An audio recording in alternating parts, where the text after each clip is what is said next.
Tu n'es pas condamné et la situation dans laquelle tu es aujourd'hui, la souffrance dans laquelle tu es, l'hémorragie que tu subis peut-être en ce moment depuis peut-être très longtemps. Ce n'est pas infini et il existe plein de méthodes, plein d'habitudes à mettre en place et ça passe par le fait de prendre vraiment soin de soi.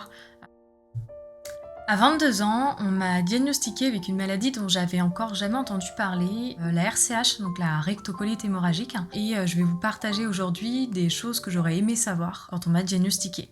Le point numéro 1, c'est que la RCH n'est pas qu'une maladie de l'intestin. Ce qu'on ne m'avait pas dit, c'est que ça allait impacter tout mon corps et mon mode de vie. Mes habitudes, mes relations, mon moral, mon travail, mes relations avec les autres et le regard sur moi.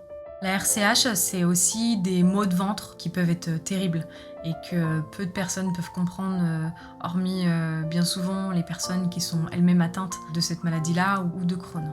En période de crise hémorragique, c'est aussi la fatigue chronique et les douleurs et le fait de ne pas pouvoir sortir de chez soi, d'être paralysé par la souffrance, par la peur. C'est aussi la déprime et de se sentir seul face à tout ça. Le point numéro 2, c'est que les médecins ne te disent pas tout. Ils vont te parler de plein de traitements. Malheureusement, en tout cas dans mon cas, les divers gastro-entérologues que j'ai pu voir, aucun ne m'a demandé quelles étaient mes habitudes alimentaires, combien d'heures par nuit je dormais, si je pratiquais une activité physique, sportive, si je me sentais heureuse et épanouie. Et je trouve ça vraiment dommage parce que on dit souvent que l'intestin est le deuxième cerveau et ça passe par toute la vie dans sa globalité, en fait, tout son quotidien. Je regrette qu'aucun médecin ne m'ait donné des conseils pour adopter plein de petites habitudes à mettre en place dans mon quotidien pour, en tout cas, apaiser l'inflammation et améliorer mon quotidien. J'ai dû faire ces recherches de mon côté toute seule et ça me permet aujourd'hui de vivre normalement et naturellement. Et je suis persuadée que c'est grâce à toutes mes petites habitudes que j'ai mis en place. Dans mon cas, aucun des médecins ne m'a parlé de la génétique, de choc émotionnel ou d'une alimentation ou d'un mode de vie en tout cas qui n'était pas sain. Quand j'ai entendu parler un petit peu de tout ça, j'ai été faire mes recherches moi-même et j'ai pu comprendre les raisons pour lesquelles la RCH s'était déclenchée, en tout cas chez moi, et ça m'a permis de me pardonner à mon corps, de pardonner à ma vie. Et ça m'a permis, après toutes ces recherches, de mieux comprendre sa provenance et surtout comment je pouvais calmer cette inflammation, donc ce feu en moi qui est la RCH, qui est pour moi un feu, un brasier qu'on a dans les intestins. Et donc ça m'a permis de faire un gros travail sur moi-même et de complètement changer ma vie. J'ai eu l'impression d'avoir fait un énorme virage dans ma vie, d'avoir tout changé pour aller mieux et avoir une vie bien plus saine. Et je suis persuadée que cette maladie m'a apporté plus de bien que de mal. Et j'aurais aimé que quelqu'un me dise ça quand j'ai été diagnostiquée, parce qu'on a tellement l'impression que c'est la fin du monde, que nos projets ne pourront jamais se réaliser, alors que c'est pas vrai. Et je suis contente de pouvoir vous le dire aujourd'hui, de ne pas perdre espoir et qu'il y a toujours des solutions.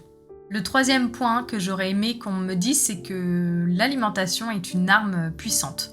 Je ne me doutais pas que l'alimentation avait un tel facteur, un tel impact sur la RCH, sur l'inflammation, sur les crises en général. C'est vrai que moi je viens de loin. Pendant longtemps, je me levais à 5h du matin pour aller travailler et je débutais ma journée avec un napolitain, donc vous savez les petits gâteaux hyper transformés avec un café noir et puis une cigarette. Je commençais mes journées de cette manière, donc c'est pas du tout sain. Mais j'avais pas toutes ces connaissances en alimentation que j'ai aujourd'hui. Et je regrette en fait que les médecins ne nous en parlent pas. Enfin, en tout cas, les miens, ceux que je suis allée voir, aucun ne m'a dit que l'alimentation pouvait venir calmer l'inflammation de l'intestin. Donc j'ai fait toutes mes petites recherches. Mais c'est vrai que j'aurais aimé en fait avoir une liste d'aliments à privilégier et les aliments à éviter absolument. Ça m'aurait évité des mois de galères et de tests approximatifs. Depuis que j'ai découvert l'alimentation anti-inflammatoire, c'est vrai que ma vie a changé. Je pense que c'est la décision que j'ai prise, c'est le mode de vie, les habitudes mes nouvelles habitudes qui ont le plus eu un impact sur ma santé. Et je serais vraiment très heureuse de pouvoir vous faire une vidéo sur ça et justement vous fournir cette petite liste d'aliments à privilégier et d'aliments à éviter et de vous parler de ma propre expérience parce que il y a des aliments qu'on va vous encourager à manger en grande quantité et que moi, par exemple, a empiré complètement mon cas. Donc, chaque individu est unique, j'ai envie de dire, parce que on est à des degrés différents dans la maladie, en fonction aussi du sexe, de l'âge, de ses habitudes, même de la ville dans laquelle on vit. Voilà, il y a plein de choses qui rentrent en compte, de traitements qu'on prend ou qu'on a pris. Donc, chaque individu doit tester aussi, mais je trouve ça bien d'avoir une liste d'aliments voilà, à privilégier et d'autres à éviter. Le point numéro 4, c'est que les crises ne préviennent pas, et les moments de rémission non plus d'ailleurs. Quand je suis tombée malade, donc j'ai fait une hémorragie qui a duré 9 mois non-stop. Donc voilà, j'étais en hémorragie tous les jours, tout le temps, jour et nuit. Et donc ça a complètement paralysé ma vie.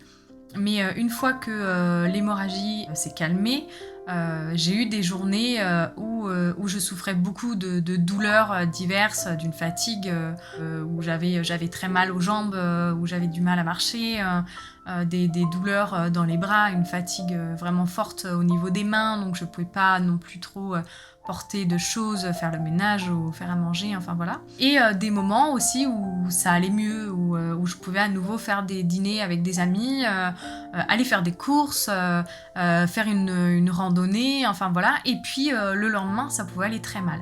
Et en fait, au début, on ne sait pas quels sont les déclencheurs. On attend la surprise. Est-ce que demain sera une bonne journée ou est-ce que ça sera une catastrophe et je vais rester sous ma couette toute la journée dans mon lit. En fait, c'est avec les années qu'on apprend à reconnaître qu'est-ce qui peut nous faire du mal ou pas. Je sais que encore aujourd'hui, si je passe une nuit blanche, par exemple, ou que je dors très mal, il y a de très très grandes chances que le lendemain, je souffre en fait et que j'ai des courants électriques dans le ventre, une fatigue forte qui m'empêche d'avoir une journée productive comme j'aimerais l'avoir.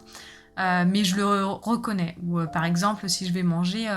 je vais faire une entorse et je vais manger quelque chose qui n'est pas bien et je sais d'avance que je ne vais pas bien digérer. Je sais que j'aurai mal au ventre le lendemain et que je me sentirai pas bien. C'est des signes qu'on apprend à voir et à se rendre compte avec le temps. Le point numéro 5, c'est que le stress est ton pire ennemi. Donc c'est pareil, j'ai regretté qu'on ne m'ait pas suffisamment alerté sur le stress, qui est hyper néfaste, hyper toxique pour le corps. Apparemment, les malades RCH et Crohn sont des personnes qui ont beaucoup de stress dans leur vie quotidienne, donc avant de déclencher la maladie. Et c'était mon cas, le stress fait partie de mon quotidien depuis... aussi longtemps que j'ai des souvenirs, on va dire, mais je me rendais pas compte à quel point ça avait un impact sur mes intestins. Et encore aujourd'hui, quand j'ai des grosses phases de stress pour plein de raisons, je vais beaucoup plus souffrir et mon ventre va me le signifier. Donc ça a été des habitudes en fait que j'ai dû prendre pour essayer de me calmer, de diminuer mon stress, de faire un état des lieux aussi sur les facteurs de stress que j'ai dans le quotidien dans ma vie et d'éloigner, d'éviter, de supprimer certains facteurs de stress qui ne sont pas utiles, qui ne sont pas obligatoires d'avoir dans sa vie. Et parfois, ça peut passer par quitter la ville pour aller vivre en campagne. Ça peut passer par changer de travail parce qu'on n'est pas bien dans son travail. Ça peut passer par changer certaines relations, donc quitter des relations qui ne nous plaisent plus ou avec qui nous ne sommes plus en phase. Ça peut aussi passer par une rupture avec son compagnon ou sa compagne avec qui on ne se sent plus bien non plus. En fait, c'est voilà, se rendre compte de quels sont les facteurs de stress, lesquels je ne peux pas éviter et lesquels je peux éviter, supprimer ou changer. Et personnellement, j'ai fait un gros tri sur tout ça. Je pense que c'est comme un instinct de survie. J'ai fait un gros tri sur tout ça et j'ai pu aller mieux. Et j'ai des petites habitudes aussi pour canaliser certains stress. Maintenant que je me connais, voilà, je vais apprendre à faire certains rituels ou certaines habitudes pour diminuer en tout cas le taux de stress que je peux avoir face à certains événements. Le point numéro 6, c'est que les proches ne comprendront pas toujours. Donc c'est un point que je ne m'y attendais pas. C'est vrai que quand on tombe malade, nos proches sont habitués à voir l'ancien nous Donc ça peut être, si on est quelqu'un de très dynamique, d'énergique, qui sort beaucoup, qui refuse jamais une occasion de sortir, s'amuser et du jour au lendemain, en fait, on devient la personne, qui est malade, qui refuse certains dîners, qui reste chez soi, qui n'invite plus, forcément non plus parce qu'il y a une crise, terrible, qui peut pleurer de peur, de stress. Vu que c'est une sorte de handicap en fait invisible, les personnes ne peuvent pas forcément se rendre compte de la gravité en fait de ce qu'on peut traverser. Je sais que voilà les douleurs dans le ventre que j'ai pu avoir, j'ai eu des réflexions de la part de certaines personnes qui m'ont beaucoup blessée en fait à l'époque. On m'a dit que tout le monde avait mal au ventre en fait et que il y avait pas mort d'homme en fait, que ça allait me passer. On m'a dit t'es sûr que t'as pas juste l'intestin irritable, c'est un peu la mode, tout le monde a un peu l'intestin irritable maintenant. T'as encore jamais accouché, tu verras quand tu vas accoucher, tu sauras ce que c'est d'avoir vraiment mal au ventre. Où on m'a aussi dit que je faisais ça pour faire mon intéressante, pour qu'on s'occupe de moi. Et c'est des phrases, en fait, quand c'est prononcé par des personnes qu'on aimait bien avant, en tout cas, ça blesse, ça fait beaucoup de mal et ça peut faire perdre confiance en soi. Je trouve ça hyper triste et dommage, mais je trouve que c'est un mal pour un bien parce que ça permet de faire du tri en fait dans son entourage, dans ses relations. Quelqu'un qui vous aime vraiment vous respectera, vous comprendra et sera compréhensif. Et j'ai fait ce gros tri là et aujourd'hui je suis entourée uniquement de personnes qui sont compréhensives avec moi dans mes moments où je vais me sentir bien et des moments où je vais me sentir moins bien. Il ne faut pas lésigner sur cet impact-là que peuvent avoir nos relations autour de nous. Voilà, c'est important d'avoir des relations saines autour de soi pour aider à guérir et à calmer l'inflammation. Le 7e point que je voulais aborder, c'est qu'on ne nous parle pas de la fatigue chronique. Et là, je parle pas de la fatigue, t'es un peu fatigué, t'as la flemme, voilà. Je parle de la vraie fatigue chronique, celle qui t'empêche de faire une journée normale, productive, normale. C'est une fatigue chronique où t'as juste l'énergie en fait de te lever pour aller sur ton canapé. T'as même pas parfois la force de te faire à manger, de te préparer, de travailler.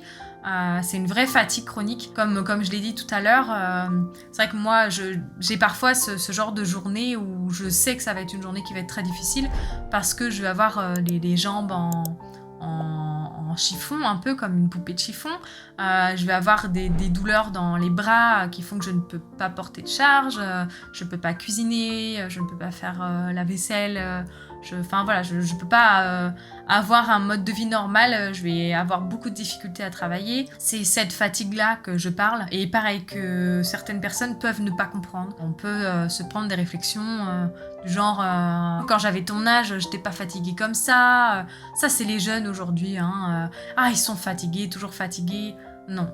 Cette fatigue-là n'a rien à voir et quand on le sait que c'est quelque chose de normal, on sait que cette fatigue chronique elle vient parce que le corps mise toute son énergie sur l'inflammation des intestins, ça permet de déculpabiliser et de se dire mais en fait mon corps il donne déjà tout pour mes intestins, pour cette inflammation, je peux pas le blâmer et je peux pas aller contre ça et ça déculpabilise de se dire quand on sent que cette journée-là ça sera une journée sans, d'accepter de se reposer. D'accepter de se dire quand on le peut, ok, je vais pas sortir, je vais annuler ce que j'avais prévu. Si je peux ne pas aller travailler, faire du télétravail ou ne pas travailler quand on est à son compte pendant une journée pour se reposer, c'est essentiel. En tout cas pour moi, je trouve que c'est essentiel. Le 8e point, c'est que tu n'es pas condamné. C'est encore une fois, là je parle de ma propre expérience, mais c'est quelque chose qui m'a traumatisée quand j'ai été voir les gastro-entérologues au tout début. Donc j'étais déjà complètement terrifiée, terrorisée, effrayée, je savais pas ce qui m'arrivait. C'est très inquiétant quand on est en hémorragie alors que pendant longtemps on était dans une santé tout à fait normale et que tout d'un coup on est en hémorragie, c'est un sujet qui est hyper intime, privé. C'est déjà très dur à vivre, enfin en tout cas moi je l'ai très très mal vécu de faire tous ces premiers examens pour avoir le diagnostic au début. Et en fait les différents gastro-entérologues que j'ai été voir n'ont pas en tout cas été particulièrement compréhensifs, patients, doux avec moi. Et j'ai le souvenir qu'une gastro-entérologue m'avait dit que c'était quelque chose de très rare déjà d'avoir une RCH pour une femme de mon âge, donc 22 ans à l'époque, alors que je me suis renseignée et c'est tout à fait faux. Les femmes sont justement celles qui ont le plus de risques d'avoir une RCH entre 20 et 30 ans. Et cette même gastro-entérologue m'avait aussi dit que si je ne suivais pas le protocole strict qu'elle voulait m'imposer, de toute façon j'allais vers un cancer avant mes 30 ans, c'était quelque chose de sûr. Et que j'aurais une opération et que je me ferais poser une poche de stomie. Donc là, on a l'impression de tomber d'un immeuble, en fait, quand on vous dit ça à 22 ans et qu'on te dit de toute façon, tu auras un cancer avant 30 ans et tu auras une poche de stomie. C'est juste absolument terrifiant et ça fait peur et ça fait beaucoup de peine. Et j'ai eu cette chance que mon mari m'avait accompagnée pendant ce rendez-vous, enfin à tous mes rendez-vous d'ailleurs. Et quand j'étais ressortie de cette consultation-là et que je lui en avais parlé, immédiatement il m'a dit non en fait, moi je refuse ce diagnostic-là. Moi je veux qu'on lui prouve qu'elle a tort. Tu n'auras pas de cancer, tu n'auras pas de poche de stomie. Nos projets, on va les garder et on va se battre et on va mettre tout ce qu'on peut mettre en place pour apaiser cette inflammation parce qu'on sait que la RCH ne peut pas se guérir en soi, on peut être en rémission, on peut endormir la maladie et c'est la meilleure des choses qu'on puisse faire. Et mon mari tout de suite m'a rassurée en me disant voilà, on va mettre tout ce qu'il faut en place pour endormir cette maladie, calmer l'inflammation. Et d'où l'importance d'être très bien entouré d'ailleurs et d'être avec un partenaire de vie qui vous encourage dans ce genre d'étape. Juste, tu n'es pas condamné et la situation dans laquelle tu es aujourd'hui, la souffrance dans laquelle tu es,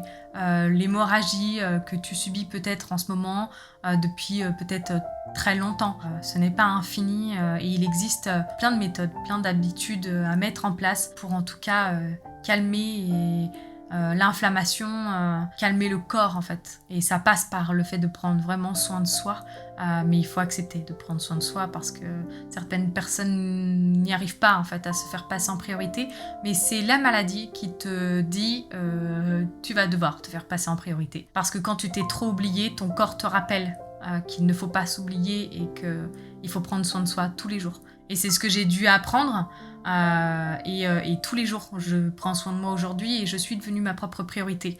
Et j'aurais aimé aussi qu'on me dise ça, de devenir ma propre priorité était le meilleur moyen de calmer l'inflammation.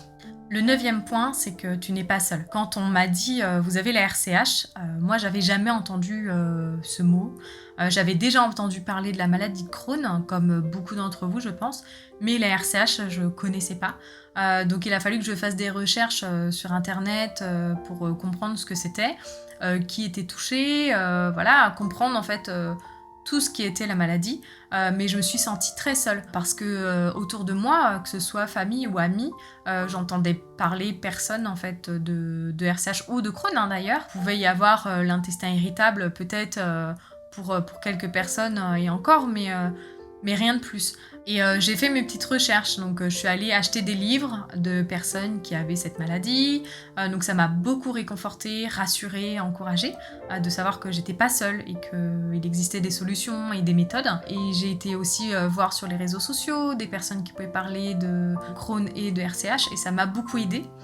Et c'est aussi ma démarche de faire cette chaîne YouTube aujourd'hui, de prendre mon courage à deux mains et de me lancer sur YouTube pour aborder justement la RCH, en parler dans sa globalité et de par mon expérience. Je ne suis pas médecin, je suis juste une femme qui est atteinte de la RCH et qui veut parler de son parcours, de son expérience pour redonner espoir, confiance et donner plein de petits tips que j'aurais aimé avoir quand je suis tombée malade. Donc voilà, tu n'es pas seule. Le 10e point à savoir, c'est que ton corps n'est pas ton ennemi, mais ton allié. C'est vrai qu'au début, j'avais l'impression que mon corps, il me punissait de je ne sais quoi, hein, mais je le vivais comme une vraie injustice. Je me demandais pourquoi mon corps me faisait subir ça. Et donc j'avais l'impression d'être en lutte en fait contre lui, en bagarre en fait. Pourquoi, voilà, comment apaiser ce corps en feu en fait. Et donc j'appréhendais pas du tout mon corps de la bonne manière. Ton corps est ton meilleur allié. On ne fait qu'un en fait. Il faut prendre soin de son corps à tout prix. J'ai juste compris que mon corps essayait de me protéger, me parlait. Ton corps te parle tout le temps, hein, tous les jours. Il faut apprendre à l'écouter et je pense qu'une maladie de l'intestin te pousse en fait à écouter ton corps. C'est une priorité et parfois il crie tellement que tu es obligé de l'entendre de toute façon. Mais une fois que j'ai compris que mon corps était mon meilleur allié, qu'en prenant soin de lui, il pouvait se calmer et je pouvais me sentir bien dans mon corps et bien dans ma tête et bien dans ma vie parce que l'intestin est le deuxième cerveau et que quand on prend soin de son intestin, on prend soin de son mental et quand on prend soin de son mental, on prend soin de son intestin. Voilà, quand j'ai compris que mon corps était mon meilleur ami, que je devais en prendre soin, ça a tout changé. Voilà, c'est la fin de cette vidéo, de cette première vidéo. Je serais ravie d'avoir vos retours sur ce thème que j'ai abordé. Puis j'espère vous revoir dans une prochaine vidéo très bientôt. Et le petit mot de la fin, prenez soin de vous. C'est ce qu'il y a de plus important, je pense. Voilà, votre priorité absolue. Si vous devez retenir une seule chose de cette vidéo, prenez soin de vous.